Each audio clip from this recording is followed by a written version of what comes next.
მოგესალმებით, მე გახლავართ ლაშა კოტელაშვილი. ეთერშია რუბრიკა სამტრედიის ამბების საპატიო სტუმარი.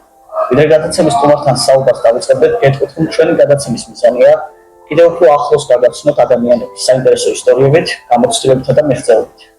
რუბრიკის ფარგლებში რეგულარულად ჩავწერთ სხვადასხვა სფეროს წარმომადგენლებს: კულტურის, სპორტის, განათლების, ბიზნესის, ხელოვნების თუ საზოგადოების აქტიურ საპატიო გამორჩეულ წევრებს.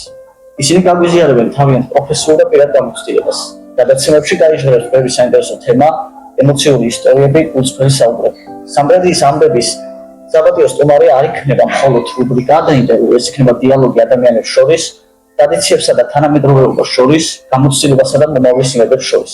ახლა კი გადავიდეთ გადაცემის სტუმართან, ატომ ზურა გერაძესთან, რომელიც თვით ნასწავლი მხატვარი გახლავთ. პირველში მადლობა ზურა დროის გამოყოფისთვის.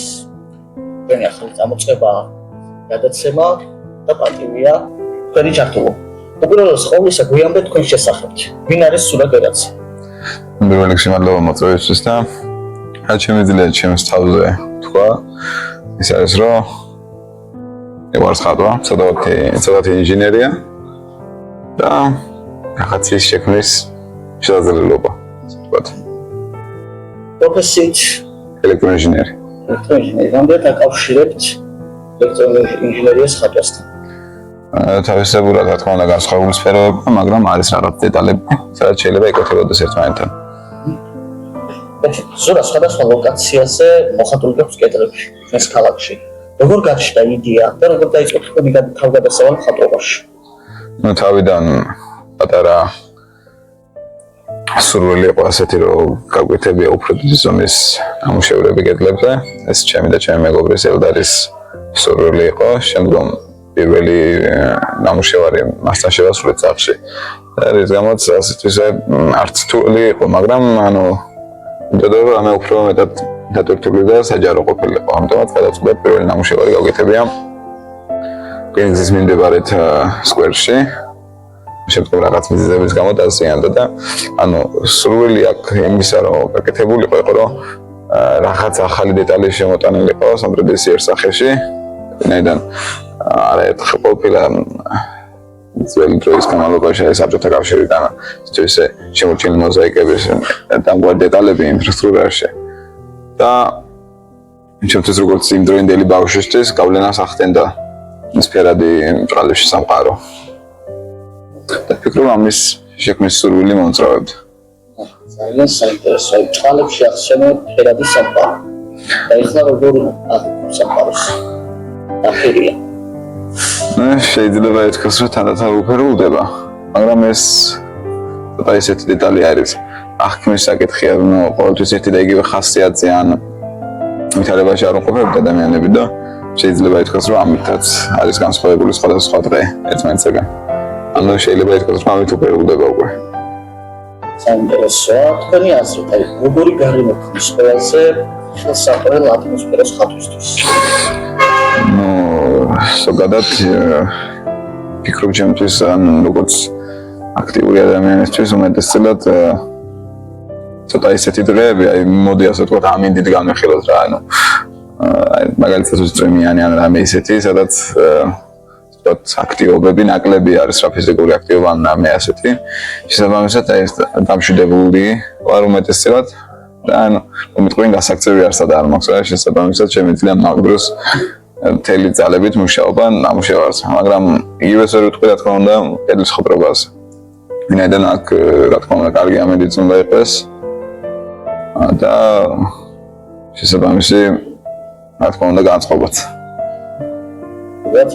რას ურჩევდით დამწყებ ხატვებს, საიდან საკუთრებით ახალგაზრდებს შენაც ახალიწყებენ თავიანთს?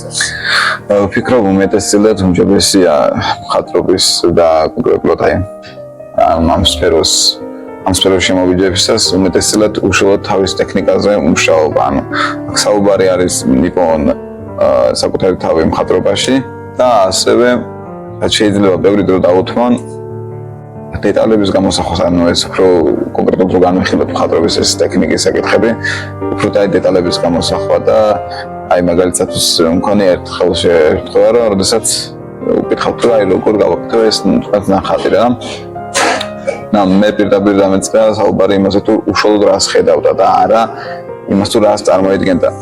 ანუ აქ მინდა ხაზი გავუსვა ერთ უცნაურ დეტალს, რომელსაც შეიძლება ითქვას, რომ თავისებურად ფსიქოლოგიური დეტალია, მაგრამ ყოველთვის შეცდომას უშვენ ბავშვები, როდესაც ნახატს აკეთებენ. რა თქმა უნდა, ეს სამოყვარულო ზედმეტად სამოყვარულო დონეზეა, ყველას დაუხატავს ეს, მაგრამ ანუ ცნობილი დეტალია, რომ სახლს როდესაც ხატავენ, ყოველთვის სინათლის წყაროს, ჭაღს აუცილებლად ხატავენ მის ექსტერიერს.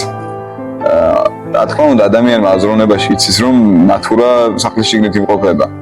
მაგრამ იმდენად მნიშვნელოვანი დეტალი არის, მინდან ანათებს და შემდეგ ყურადღებას იქცევს, იმდენად სურთ, რომ ადამიანებს რო ეს გამოსახონ, ისეთი რაღაცები, რაც ჩანს და რაც არ ჩანს, რომ აი ეს უკვე არღვევს მხატვრობისთვის უკვე მნიშვნელოვანი დეტალს, როგორიცაა ცოტაოდენი რეალიზმი, ანუ მიახლოვებული რეალობასთან, რომ არ იყოს ზედმეტად აბსურდი.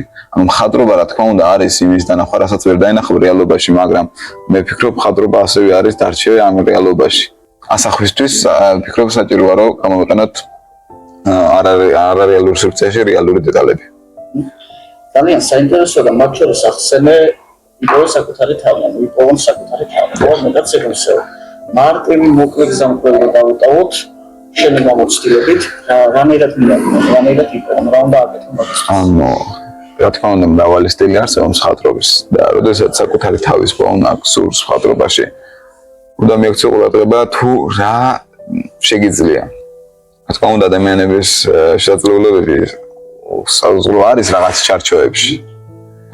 მაგრამ არის შემთხვევები, როდესაც უბრალოდ შეგიძლია გააკეთო მაგალითად ჰიპერრეალიზმი, მაგრამ იცოდე რომ ეს არ არის შენი. შეგიძლია ექსპრესიონიზმი ან თუნდაც აბსტრაქცია შექმნა, მაგრამ იცოდე ეს არ არის შენი. აქ უკვე არის ერთი მომენტი თუ რითი ხატმა ყოფილი. ანუ ხშირია შემთხვევა, როდესაც მხატვარი აკეთებს ნამუშევარს და ის უკმაყოფილოა თვითონ მისივე ნამუშევრით. მე ვფიქრობ, აქ აუცილებელია პატარა ცდის ჩატარება, სხვადასხვა სტილების, ასე ვთქვათ, გამოცდა, შექმნა და შემდგომ რეზულტატი არის ის, თუ რომელი მოგეწონება ამათგან და რომელში იგრძნობა, რომ ეს შენ ხარ, ანუ პიროვნული, რამდენად უპასუხებს შენი პიროვნება იმ სტილს, მე ვფიქრობ ასე. საინტერესო ვფიქრობ, ამ რჩევებს გაითვალისწინებენ და იპოვონ საკუთარ თავს, რაც აუცილებელია. და ასეთი კითხვა მაქვს დღემდე შესრულებული ნამუშევრებიდან, რომელს გამოარჩევთ? ანუ არაერთი ნამუშევარი ყოფილა სამტრედიაში მის გარეთაც, მაგრამ ყველაზე მეტად უმეტესწილად მე ვფიქრობ, ჩემი და ჩემი მეგობრის ელდარის ნამუშევარი არის ერთი მნიშვნელოვანი, მე ვფიქრობ, ვინაიდან ეს იყო ჩვენი რიგით მეორე ერთობლივი პროექტი, სადაც არათუ მხოლოდ მე და ელდარი მივიღეთ მონაწილეობა, არამედ სოციუმმა იქ გამლელებმა და მე ვფიქრობ, არა მარტო, ანუ ამ ნახატთან არა მარტო ემოციები აქვს ჩვენ მე და ელდარის, არამედ რომ ადამიანებს, რომლებმაც იქ პატარა მონაწილეობა მიიღეს, საუბარია ხელის საღებავი დასრული ხელით მუშაობას. საინტერესო. და აუცილებლად უნდა ვიკითხოთ ამდენი ნამუშევრების შესაბამისად, თანასწორად უყურებთ მხატვრობას, ეგრეში სიღრმეა ეს ყველაფერი, რომელი მხატვარი გახდა თქვენთვის ინსპირაციის წყარო? პირადად ჩემთვის ყველაზე მეტად შეიძლება მომწონდეს მხატვრობაში ეს არის სიურრეალისტი რენე მაგრიტი და ეს სიურრეალისტური ნამუშევრები როგორც გითხარით რეალური დეტალებით ახდენს არარეალური სამყაროს წარმოქმნას, ანუ აქ შეგვიძლია განვიხილოთ რამდენიმე ნამუშევარი, თუნდაც ერთ-ერთი ყველაზე ცნობილი ნამუშევარი, სადაც ოთახის ნივთები ოთახზე დიდი ზომის არის ხშირად და აი როგორ შეიძლება მოათავსო ამ პატარა სივრცეში, მიუხედავად იმისა, რომ რეალობაში რა თქმა უნდა ეს ნივთები პატარა არის, როგორ შეიძლება მოათავსოს პატარა სივრცეში მისი ყველაზე დიდი ვერსია, ასე ვთქვათ. ანუ აქ შეიძლება ეს იწევს, რომ როგორი ანუ ადამიანის მცირე აზროვნებაში ან თუნდაც მცირე ეგოში როგორ შეიძლება ახაც კერძო და კონკრეტული დეტალები იკავებდეს დიდ ადგილს. შეიძლება ესეც არის იმ პატარა ოთახის მნიშვნელობაც. და ვფიქრობ ამ კონკრეტული სიურრეალისტური მექანიზმით, რასაც რენე სთავაზობს ზოგადად დამთვალიერებელს, ვფიქრობ მნიშვნელოვან მესეჯებს აქვანდა. და აქვს თუ არა გავლენა მას შენს ნამუშევრებს? ნაწილობრივ კი, უბრალოდ უმეტესად როდესაც ექსტერიერზე ნახატები იგეგმება, აქ რაღაც მიზეშედეგობრიობა, ჭალებში დაკვეთებიც არის და ვფიქრობ, აქ საუბარი უკვე თვალიერებლის სურვილზეა. მაგრამ არის რა თქმა უნდა კერძო ნამუშევრები, სადაც უშუალოდ ჩემი აზრი არის გატარებული. ძალიან საინტერესო. კარგი. საზოგადოება რამდენად აფასებს ამ ნამუშევრებს და შემდეგ უკვე რამდენად ურთიერთდება შემოქმედებს? როდესაც ამ ნამუშევრებს ვასრულებდი კედელზე, რა თქმა უნდა ვფიქრობდი თუ რამდენ ხანში დაზიანდებოდა ისინი. მაგრამ ჩემი გასაკვირად, რა თქმა უნდა, ნამუშევრები მხოლოდ და მხოლოდ თავისებურმა უხარისხობამ ამ საღებავზე საუბარი, თავისებურმა უხარისხობამ და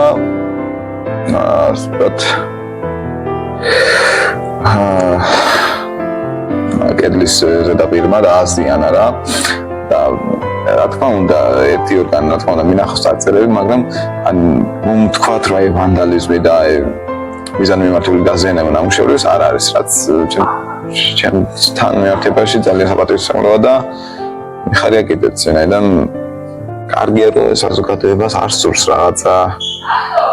რაღაცის დაზიანება, ანუ განადგურება ან უხელყოფა. ვფიქრობ ეს თავისებურად მეტყველებს საზოგადოების კულტურას. ძალიან კარგია და აუცილებელიც ეს კულტურა საზოგადოებიდან. ასეთ კითხვას დავსვამდი, შესაძლოა და უმეტესად იქნება შეიძლება არ აკეთებდე იმისათვის, რომ ხალხმა დაგაფასოს დენათ ახლოს სახელმწიფო მხატვრობაში, თუმცა რამდენად გრძნობს საზოგადოებისგან დაფასებას სიყვარულთან მოდგომას? რა თქმა უნდა, გრძნობინაიდან ძალიან ბევრს მოწონს და ყოველთვის აქვს სურვილი საზოგადოებას გამოხატონ მადლიერება თავისებურად.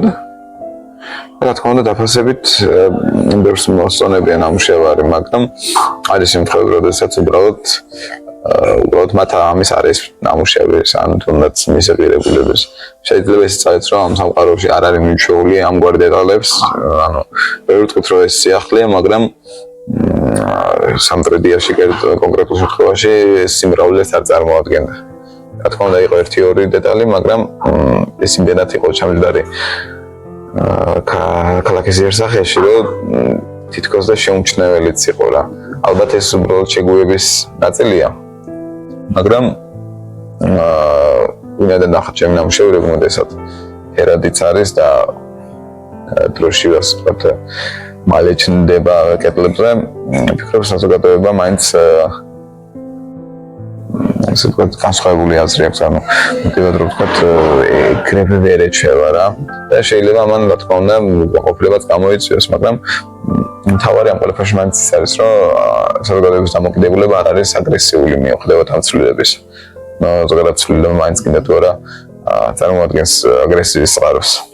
შიშთან დაკავშირებული შესაძლებლობა რომ გქონდეს როგორ მხატვრებთან მუშაობთ? ვფიქრობ მხატვრებთან მუშაობა შესაძლოა მოგცეს საუკეთესო საშუალება განვითარდე როგორც ტექნიკით, მაგრამ შესაძლოა ამან დაკარგოს საკუთარი თავი.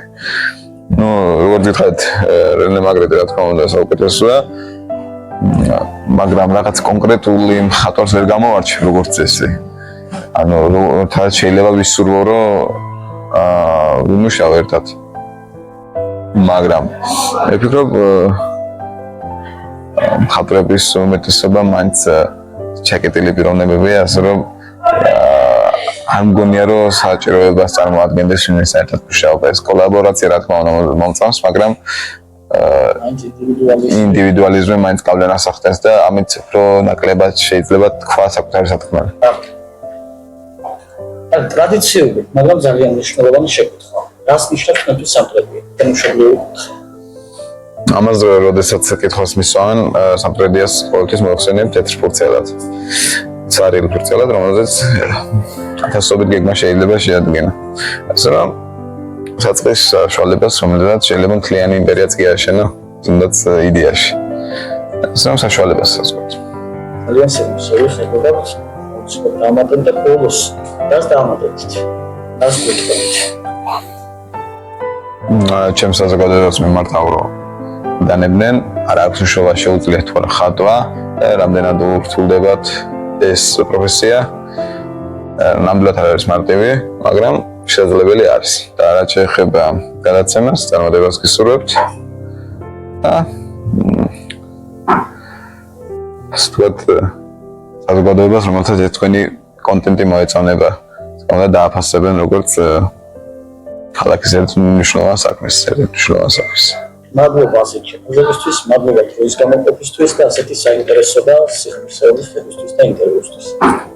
მაყურებელს შევახსენებ ჩვენი გადაცემის სტუმარი იყო ხატვარი ზურა ერაძე. ამავდროულად მადლობას ვუხდით ბაგრესტორან სამღერასას, რომელსაც მას პირობა გაუწია ჩვენს გადაცემას და აქვე შეგახსენებთ, რომ სამღერასთან მდებარეობს სამტრედიაში რესპუბლიკის ქუჩაზე. მომავალ შეხვედრით.